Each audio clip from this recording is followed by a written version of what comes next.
आज हम लोग पढ़ने वाले हैं अध्याय 2 संबंध एवं फलन, रिलेशंस एंड फंक्शंस। ठीक, रिलेशंस एंड फंक्शंस यानी संबंध एवं फलन। तो देखिए, हमने बहुत संबंधों के बारे में पढ़ा है, सुना है। ठीक है, तो यहाँ पे जो संबंध है, देखिए कुछ संबंधों की चर्चा यहाँ पे कर लेते हैं हम लोग। जैसे यहाँ पे क्या है, भाई बहन को एक संबंध होता है, पिता पुत्र का संबंध होता है, अध्यापक का विद्यार्थी के साथ संबंध होता है। ठीक है, ऐसे अगर को ले लें तो संख्याओं में छोटी एक होगी, एक बड़ी संख्या होगी, या संख्याएं क्या होंगी, बराबर होंगी। तो ये सब भी क्या है, एक संबंध है। जैसे रेखा यल रेखा एम की समांतर है, तो ये भी एक संबंध है। कैसा संबंध है? समांतर होने का संबंध है। इसी प्रकार से अन्य संबंध भी आपको देखने को मिलते हैं। देखिए, समुच्चयों का कार्तीय गुणन यहाँ पे हम लोग सीखेंगे। समुच्चयों का कार्तीय गुणन क्या होता है? Cartesian products of sets. Cartesian products of sets. जैसे मान लो आपके पास दो सेट है, ए और बी। ठीक है, ए आपको दिया गया, ए में क्या लिखा गया, लाल और नीला लिखा गया है। बी में लिखा गया है BCS। अब दोनों का जब भी हमें कार्टेशियन प्रोडक्ट लेना होगा, तो देखिए जो सेट पहले लिखते हैं हम लोग, जैसे ए क्रॉस बी हमें लिखना है। ठीक, तो हम ए के एलिमेंट को पहले लिखेंगे और बी के एलिमेंट को बाद में लिखेंगे। तो ए का एलिमेंट क्या है? रेड है, रेड को पहले लिखेंगे। बी के एलिमेंट कौन कौन से हैं? BCS। तो रेड के साथ में बी, रेड के साथ में सी, रेड के साथ में एस। अब इसी प्रकार से ए में और कौन सा है? आप कहोगे नीला है, तो नीला के साथ में इसके सभी एलिमेंट आएंगे, बी, नीला के साथ में सी और नीला के साथ में एस। तो इस प्रकार से हमें 6 भिन्न भिन्न वस्तुएं प्राप्त हो जाती है। ठीक, 6 भिन्न भिन्न अवयव प्राप्त हो जाते हैं।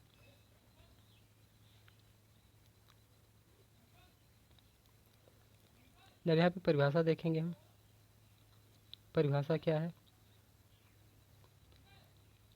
यदि दो आरिक्त समुच्चयों P तथा Q का कार्तीय गुणन P क्रॉस Q उन सभी क्रमित युग्मों का समुच्चय है जिनके प्रथम घटक P से, यानी पहला अवयव क्या होगा? देखिए PQ है, तो पहला घटक P से तथा दूसरा घटक क्या हो? Q से हो। वही बात यहाँ पे लिखी गई, P बिलोंग करेगा P से और Q बिलोंग करेगा Q से। अब देखिए, P या Q में से कोई भी एक फाई हो, P या Q में से यदि कोई रिक्त समुच्चय है या इम्प्टी सेट हो, तो इन दोनों P और Q का जो होता है प्रोडक्ट क्या होगा? कार्टेशियन प्रोडक्ट क्या होगा? फाई होगा। कार्टेशियन प्रोडक्ट क्या होगा? कार्तीय गुणन फाई होगा। देखिए, ए क्रॉस बी यानी ए और बी का कार्टेशियन प्रोडक्ट लिया है। यहाँ पे वो जो पिछले पेज पे आपने देखा था, ये चीज़ थी, लाल का ए किस बी के साथ में, लाल का सी के साथ में, लाल का एस के साथ में था। फिर नीला का बी के साथ, नीला का सी के साथ, नीला का एस के साथ अवयव लेके हमने बना दिया है।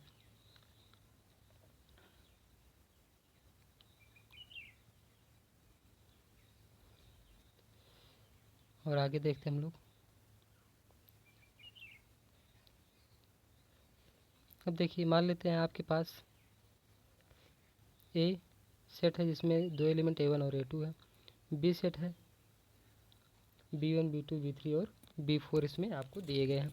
तो ए क्रॉस बी लिखेंगे, यानी ए के जो एलिमेंट होंगे पहले लिखेंगे, उसको बी वाले को बाद में लिखेंगे। तो देखिए, ए पहले लिखा गया है, बी वाला बाद में लिखा गया है। B1 B2 B3 और B4, ये देखिए सब में पहले है, यहाँ भी और सबके साथ में पहले रहेगा।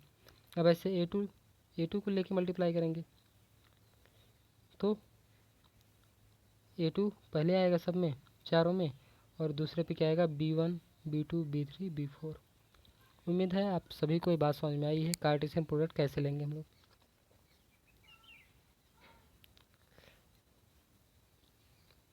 कुछ बातें यहाँ पे समझ लेते हैं हम लोग। ठीक, कह रहा है दो कर्मित युग्म समान होते हैं। कर्मित युग्म समान होंगे, ठीक है, यदि और केवल यदि उनके संगत प्रथम घटक समान हों और द्वितीय घटक भी समान हो। ठीक है, यदि उनके प्रथम घटक और द्वितीय घटक समान हो तो उन्हें क्या कहेंगे हम लोग? समान कर्मित युग्म कहेंगे। अब देखिए यहाँ पे जो A2 A1 B2 और B2 A1 लिखा गया है, ये कर्मित युग्म इसको कहते हैं। क्या कहेंगे इसको? कर्मित युग्म कहेंगे इसको हम लोग। ऐसे आगे ए में पी अवयव है और बी में क्यू अवयव है, तो ए क्रॉस बी में पी क्यू अवयव होते हैं।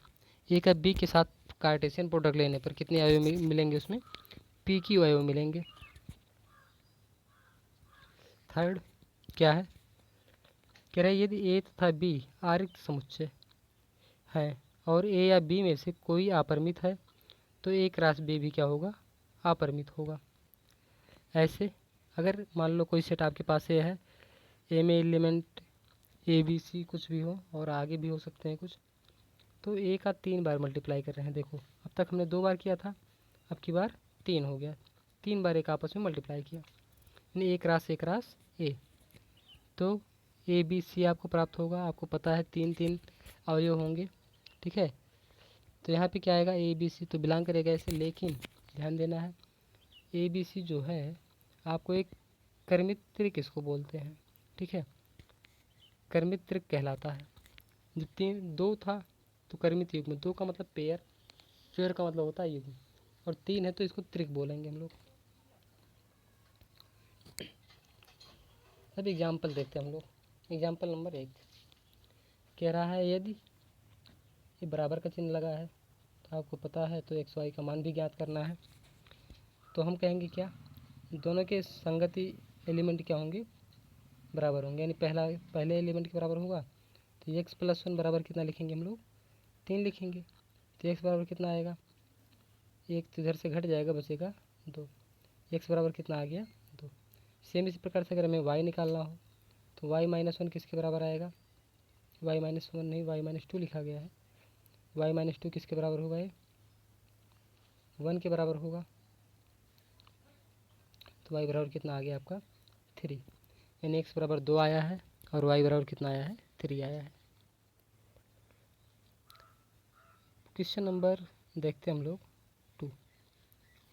क्वेश्चन नंबर 2 में क्या है? आपको एक सेट पी दिया गया है जिसमें एलिमेंट क्या है? A B C. दूसरा सेट आपको दिया गया क्यू जिसमें सिर्फ और सिर्फ एक एलिमेंट है, वो है आर। तो आपको पी क्रॉस क्यू पता करना है और क्यू क्रॉस पी पता करना है। कह रहा है क्या दोनों कार्तीय गुणन समान है? तो गुणा करके हम पता करेंगे। वैसे कभी इस प्रकार से पी क्रॉस क्यू और क्यू क्रॉस पी समान नहीं आएगा। समान तभी आएगा जब पी क्यू के बराबर हो। पी क्यू के बराबर हो जाए तो पी क्रॉस क्यू भी बराबर होगा, अन्यथा कंडीशन में बराबर नहीं होगा। अब कार्तीय गुणन तो आप लोगों को आता ही है, आप लोग जानते हैं कार्तीय गुणन कैसे किया जाता है। तो कार्तीय गुणन कर लो पी क्रॉस क्यू। तो देखिए जब पी लिखेंगे तो पी के एलिमेंट पहले लिखे जाएंगे और उस क्यू के एलिमेंट बाद में लिखे जाएंगे। तो क्यू का एलिमेंट क्या है? केवल आर है, तो आर को बाद में लिख दिया और पी के एलिमेंट पहले यहाँ पे लिख दिया गया है। सेम इसी प्रकार से क्यू क्रॉस पी लिखेंगे तो क्यू का एलिमेंट क्या होगा? पहले लिखा जाएगा और पी का एलिमेंट बाद में लिखेंगे इसको सेकंड नंबर पे। तो यहाँ भी वही चीज़ें लिखी गई हैं। अब पी का एलिमेंट यहाँ पे पहले हो गया आर, और क्यू का एलिमेंट पहले हो गया आर, और पी का एलिमेंट बाद में है ए बी और सी। अब दोनों से देख सकते हो पी क्रॉस क्यू और क्यू क्रॉस पी क्या दोनों बराबर हैं? नहीं, ये बराबर नहीं। आप देख रहे हो यहाँ पे दोनों अलग अलग आ रहे हैं। लेकिन जो पी क्रॉस क्यू है और क्यू क्रॉस पी है इसमें नंबर ऑफ एलिमेंट जो हैं ये बराबर है। 3 इसमें भी है और 3 इसमें भी है। ये नंबर ऑफ एलिमेंट क्या आएंगे? हमेशा समान आएंगे। एग्जाम्पल नंबर 3, आपके पास 3 सेट हैं। एक सेट ए है, बी और ए सी है। 3 सेट है। ए में एलिमेंट कौन कौन है? 1 2 3। बी में कौन है? 3 4। सी में 4 5 6। तो पहला क्वेश्चन आप देखिए, पहले में क्या दे रहा है? ए क्रॉस बी इंटरसेक्शन सी पता करिए। तो सबसे पहले आप बी इंटरसेक्शन सी पता कर लो। तो बी इंटरसेक्शन सी हम लोग पता करेंगे तो क्या आएगा? यहाँ पे पता कर लेते हैं बी इंटरसेक्शन सी। अब आप देखिए बी और सी में कॉमन क्या है? आप कहोगे 4 है, दोनों में कॉमन है। तो इंटरसेक्शन में कितना आएगा? ये 4। अब बी इंटरसेक्शन सी का ए के साथ प्रोडक्ट लेना है। प्रोडक्ट लेंगे हम लोग, ठीक है। क्योंकि ए पहले लिखा गया है, ए क्रॉस बी इंटरसेक्शन सी। तो ए के एलिमेंट पहले लिखे जाएंगे और बी इंटरसेक्शन सी के पहले। ए के एलिमेंट कौन है 1, 1 के साथ में 4 लिख लो आप। फिर बी के साथ बी क्या है इसमें 2 है, 2 के साथ 4 हो गया। फिर 3 के साथ 4 हो गया। ठीक, तो इस प्रकार से आप कार्टेशियन प्रोडक्ट पता कर सकते हो। देखिए यहाँ पे दिया गया है A cross B intersection C. अब यहाँ पर देखिए A cross B intersection A cross C. अब आप ए क्रॉस बी पता कर लो, फिर ए क्रॉस सी पता कर लो, फिर दोनों का इंटरसेक्शन ले लो। ठीक, तो इसने ए क्रॉस बी किया है 1 3 1 4 2 3 2 4 3 3 और 3 4 आ रहा है। ठीक, यानी 1 2 3 के साथ में 3 और 4 आ रहा है। हम लोग नेक्स्ट देखते हैं आगे।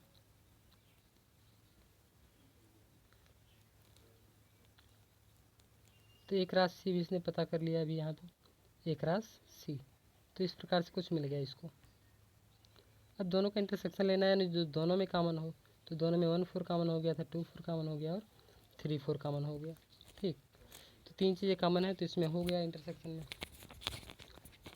अब देखिए आपको ए क्रॉस बी यूनियन सी पता करना है, तो पहले बी यूनियन सी पता कर लो, फिर ए के साथ में क्रॉस यानी कार्तीय गुणन आप पता कर लो।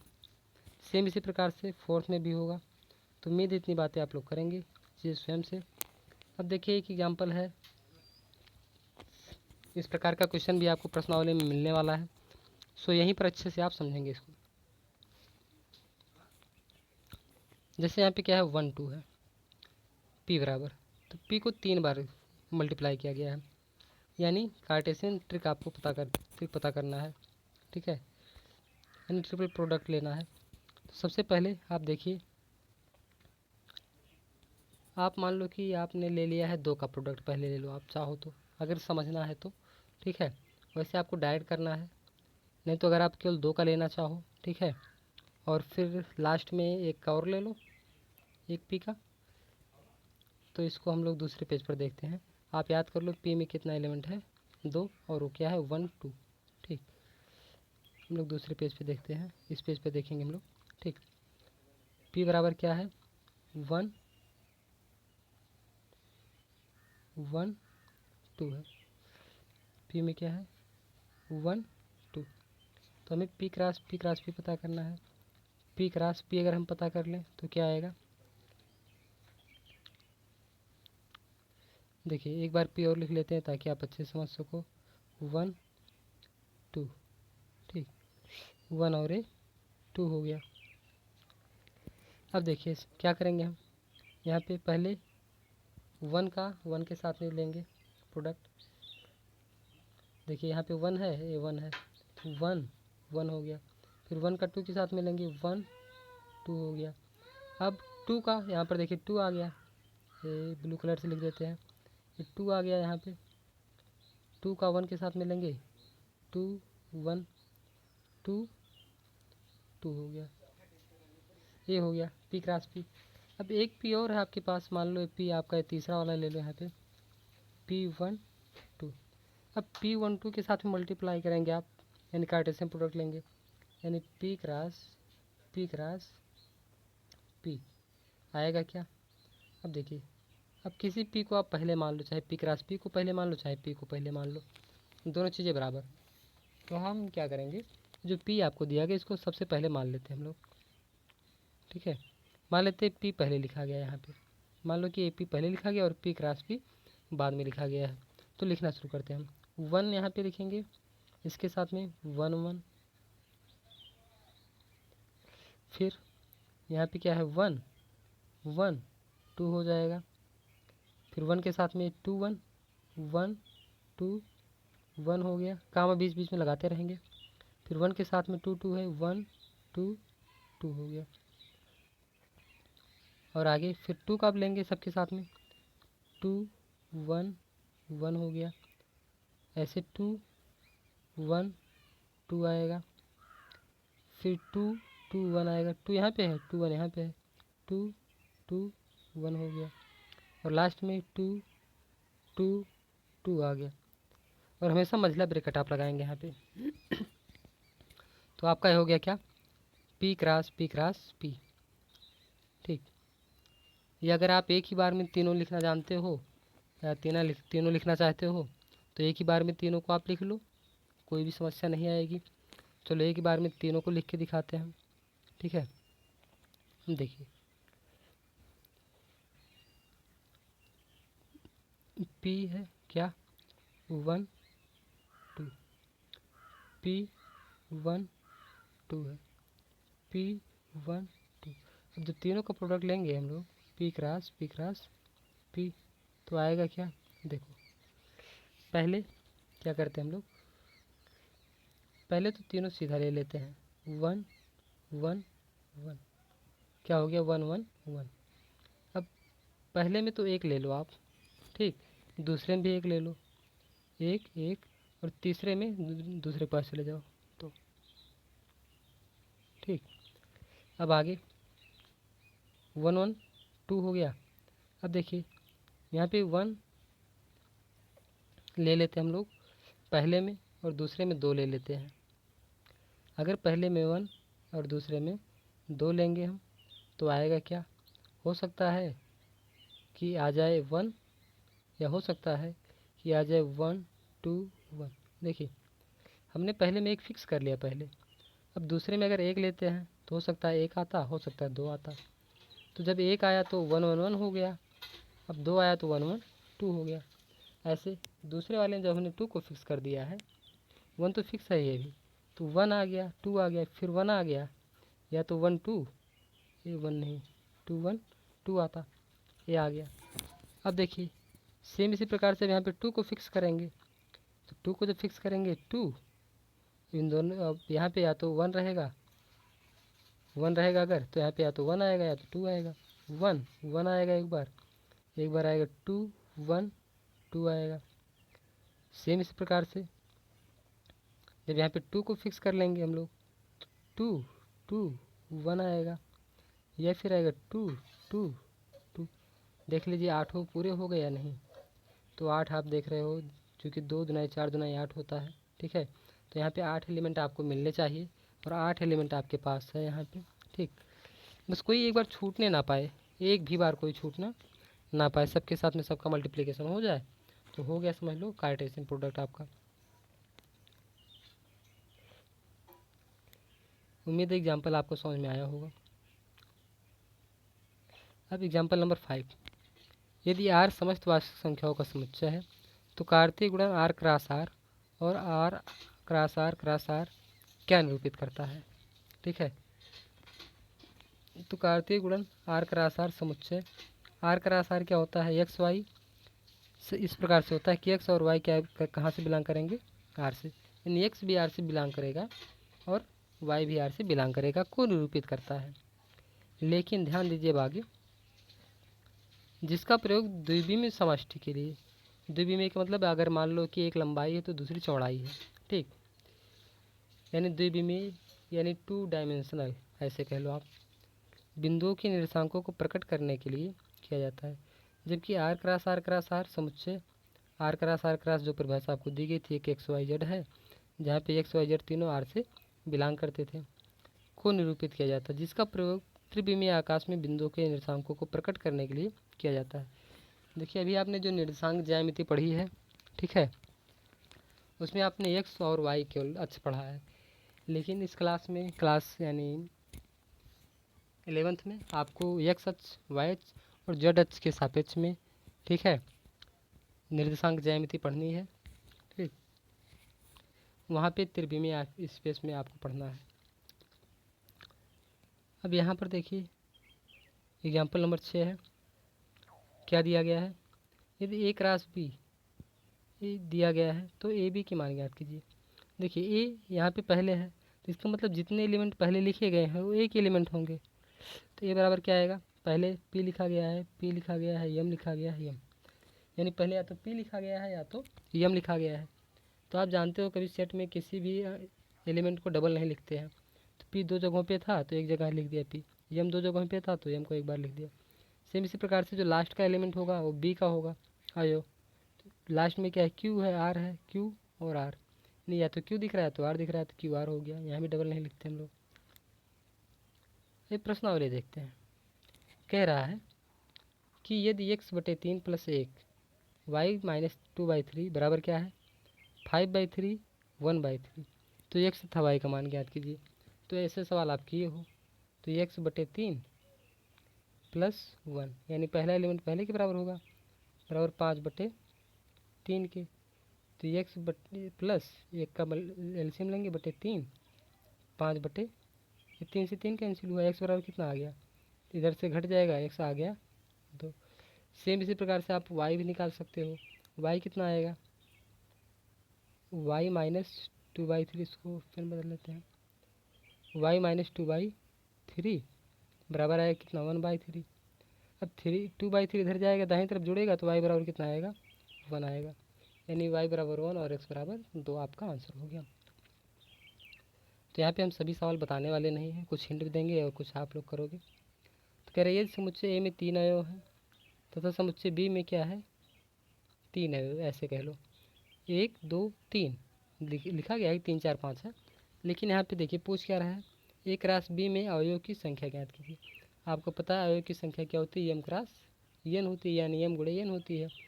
तो ए में जो है यम 3 है, यम कितना है यम बराबर 3, दूसरे में यन है, यन बराबर क्या है 3, यानी यम गुणे यन करेंगे 3 गुणे 3 यानी 9 एलिमेंट आएंगे। कितने एलिमेंट आएंगे 9। हो सकता है यहाँ पे अगर 3 देता तो कहते हैं कि चलो 3 गुणे 3 सीधा 9 हो गया, लेकिन यहाँ पे कंफ्यूज करने के लिए दे दिया है, आपको कंफ्यूज हो रहा नहीं है। आप कहो आप गिनोगे बी में कितने एलिमेंट है, तो वहाँ भी 3, तो गुणा करके पता कर सकते हो। क्वेश्चन नंबर 3 जी दिया गया है, एक सेट ऐसे दिया गया है, कह रहा है जी क्रॉस एच और एच क्रॉस जी पता करिए। ये आपके लिए है, इसे आप स्वयं करोगे। कह रहा है बतलाइए कि निम्नलिखित कथनों में से प्रत्येक सत्य है अथवा असत्य है। यदि कथन असत्य है तो दिए गए कथन को सही बनाकर लिखिए।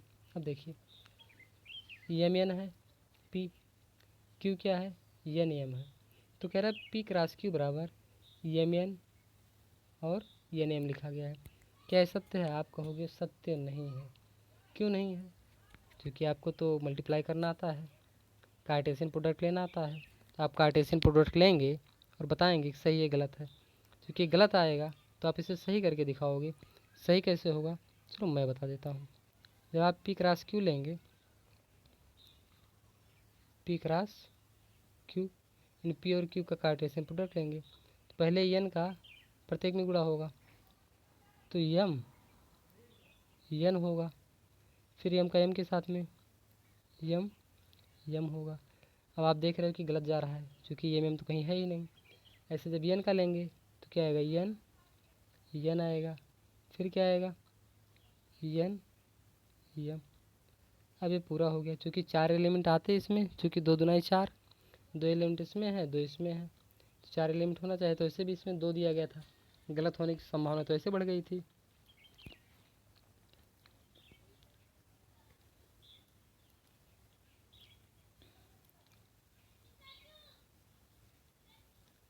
अब इसमें देखिए इस सेकंड पार्ट है उसी क्वेश्चन का। कह रहे यदि ए और बी आरिक्त समुच्चय हैं तो ए क्रॉस बी क्रमित युग्मों एक्स वाई का एक आरिक्त समुच्चय है इस प्रकार की एक्स बिलोंग करेगा ए से तथा वाई बिलोंग करेगा बी से। ठीक, दोबारा से क्वेश्चन पढ़िए ध्यान से। कह रहे यदि ए और बी आरिक्त समुच्चय यानी रिक्त समुच्चय नहीं है तो ए क्रॉस बी क्रमित युग्मों एक्स वाई का एक आरिक्त समुच्चय है इस प्रकार से कि एक्स ए से बिलोंग करेगा। देखिए जो पहले लिखा गया है वो एक्स ए से है, जो बाद में लिखा गया है वो बी से है। क्या यही लिखा गया है यहाँ पे, हाँ वही तो लिखा गया है, अगर वही लिखा गया तो बात सत्य है। ये थर्ड में देखिए यदि ए बराबर दिया गया है और बी बराबर दिया गया है तो कह रहा है क्या ए क्रॉस बी इंटरसेक्शन फाई बराबर फाई होता है। आप कहोगे हाँ फाई होता है। क्यों फाई होता है, अब देखिए बी इंटरसेक्शन फाई, फाई के साथ में किसी का भी आप इंटरसेक्शन ले लो फाई ही आता है, इंटरसेक्शन फाई होगी, यानी ए क्रॉस अब आपके पास केवल फाई है, क्योंकि इस पूरे की जगह पे क्या आपको लिखना है फाई लिखना है। तो ए क्रॉस फाई क्या होता है, रिक्त समुच्चय के साथ में किसी का भी कार्टेशियन प्रोडक्ट ले लो किसी भी सेट का, वो फाई ही प्राप्त होता है। तो यहाँ पे 5 हो गया, यानी कि सत्य दिया गया है कथन। अब क्वेश्चन नंबर 5, हमने एक करके बता दिया था एग्जाम्पल में कैसे प्रोडक्ट लेना है, आप यहाँ पे ले सकते हो। अब कह रहा है a क्रॉस b बराबर दिया गया है, कह रहा है ए बी ज्ञात करिए। अब इसमें जो पहला एलिमेंट होगा ए का होगा और जो दूसरा वाला होगा बी का होगा, चूँकि a क्रॉस b है। तो ए में क्या आएगा, ए में जब भी लिखना होगा आप इसको सेट के रूप में लिखेंगे, ए है और बी है। ए में क्या दिख रहा है, ए और बी। ऐसे दूसरे में क्या दिखेगा, एक्स और वाई दिख रहा है। दूसरा सेट कौन सा है, बी है, बी में एक्स है और वाई। जो दूसरा एलिमेंट होगा वो बी का होगा, जो पहला एलिमेंट होगा वो एक ए का होगा। ए में क्या दिया गया है, ए दिया गया है, ए बी दिया गया है और दूसरे वाले में एक्स वाई दिया गया है। अब देखिए यहाँ पे क्वेश्चन नंबर 7, ए दिया गया, सेट बी दिया गया है, सी दिया गया है, डी दिया गया है। कह रहे सत्यापित कीजिए कि ए क्रॉस बी इंटरसेक्शन। आप इसको पता कर सकते हो, ए क्रॉस बी भी पता कर सकते हो, ए क्रॉस सी भी पता कर सकते हो और दोनों का इंटरसेक्शन भी पता कर सकते हो।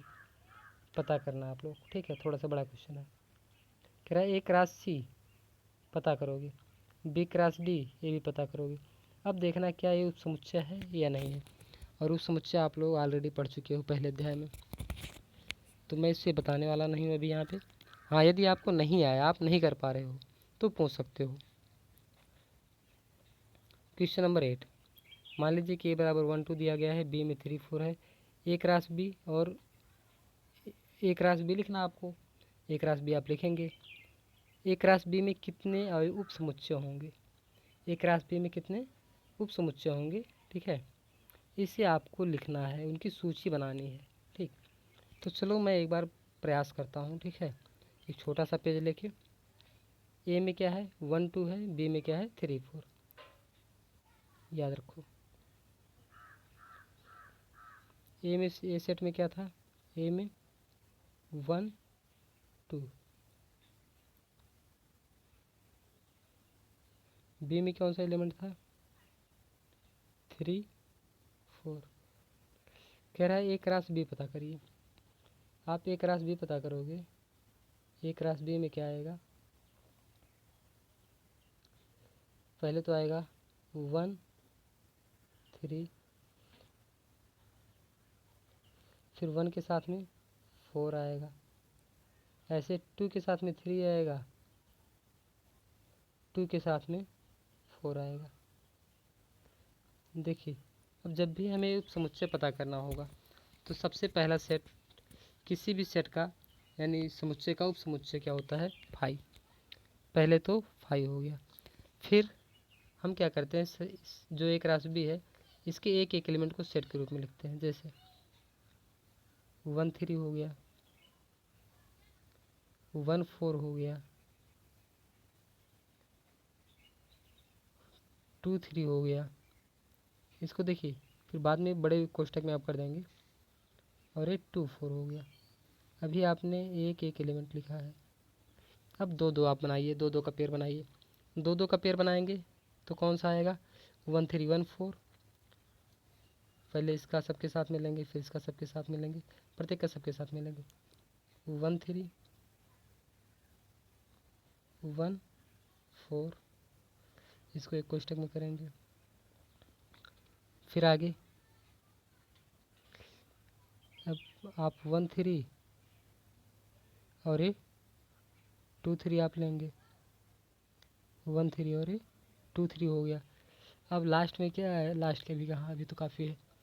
फिर 1 3 के साथ में 2 4 लेंगे, 1 3 और ये 2 4, 1 3 का हो गया। अभी देखिए, अब 1 4 का अभी 2 3 के साथ लेंगे, 2 4 साथ लेंगे, फिर 2 3 का 2 4 के साथ लेंगे और सबके साथ हो चुका है। अब 2 2 का पूरा हो गया, और फिर 3 3 का लेंगे आप, फिर चारों का ले लेंगे एक बार में, ठीक है, यानी एक रास बी ही लिख देंगे। तो सभी उपसमुच्चय होंगे, ठीक। जो उपसमुच्चय की संख्या होती है 2 की पावर n होती है, ठीक है, कितनी 2 की पावर n। 2 की पावर कितनी आएंगी, n का मतलब क्या है 4 एलिमेंट है, तो 2 की पावर 4 करेंगे 16 आएगा। तो सब मिला के आपको 16 एलिमेंट प्राप्त करना है, ठीक है। तो जब 16 एलिमेंट आ जाए तो मान लेना कि आपने सही किया है।